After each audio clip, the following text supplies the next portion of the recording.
जिला मुख्यालय के राजीव गांधी सामान्य चिकित्सालय के सेंट्रल लैब में कर्मचारी की घोर लापरवाही ने एक स्वस्थ युवक की किडनी की गलत रिपोर्ट देकर युवक को मानसिक टेंशन देकर उसकी और उसके परिवार के सदस्यों की नींद उड़ा दी। युवक की मां का रो रो कर बुरा हाल हो गया।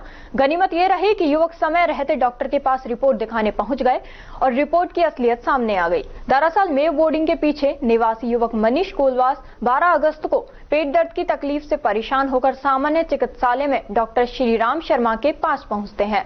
डॉक्टर शर्मा ने यूरिन से संबंधित जांचें सेंट्रल लैब से कराई, जिसमें एक जांच किडनी की भी थी। जांच में किडनी में 2% दिखाया गया, जो कि किडनी के डैमेज होने की अंतिम स्टेज होती है।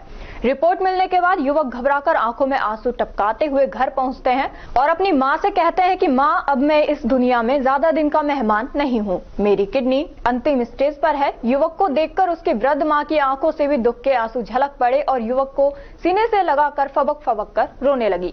किसी तरह युवक हिम्मत कर मुंह लटकाए फिर डॉक्टर के पास पहुंचते हैं। डॉक्टर ने रिपोर्ट देखते ही कहा, यह कैसे संभव है, यह रिपोर्ट गलत है। यह सुनकर युवक मनीष कोलवान ने मन ही मन विधाता का शुक्रिया अदा किया और लैब कर्मचारी के पास पहुंचकर जांच रजिस्टर खंगाला। जांच रजिस्टर में वह 2% नहीं था, बल्कि 12% दर्ज था। लैब कर्मचारी ने कहा कि प्रिंट में गड़बड़ हो गई। युवक अपने घर लौटे और अपनी मां और परिचितों को गलत रिपोर्ट की जानकारी दी।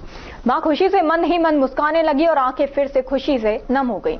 इधर युवक के पीएमओ सुनील चौहान को जानकारी देने पर उन्होंने कहा कि मामले को मैं दिखवाता हूं, गलती हो सकती है। बहरहाल युवक के घर में पसरा मातम खुशी में बदल चुका है। हो सकता है लैब में पूर्व में भी मरीजों की जांच में लापरवाही बरती गई हो, लेकिन अस्पताल प्रशासन घोर लापरवाह लैब कर्मचारी के खिलाफ क्या पुख्ता कार्रवाई करेगा, यह तो समय ही बताएगा।